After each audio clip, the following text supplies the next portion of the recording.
અમારી સમ્રાટ સમાચાર ચેનલ સબસ્ક્રાઇબ કરો, લાઈક કરો, કોમેન્ટ કરો અને જોતા રહો પળે પળના દરેક પ્રકારના સમાચારો।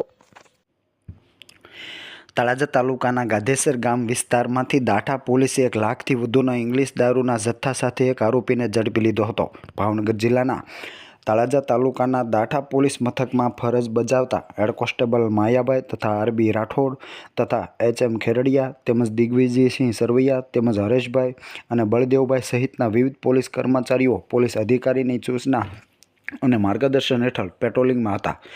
તે દરમિયાન મળેલ ચોક્કસ બાતમીના આધારે ગાધેસર ગામની સીમ વિસ્તારમાં ઓરડીની અંદર રાખવામાં આવેલી ઇંગ્લિશ દારૂની કુલ બોટલ નંગ 744 કિંમત રૂપિયા 1,26,480 તથા આરોપી જયરાજભાઈ રૂખડભાઈ કામળિયાને પોલીસે ઝડપી લઈ ગુનો દાખલ કરી અને આગળની કાર્યવાહી હાથ ધરી હતી।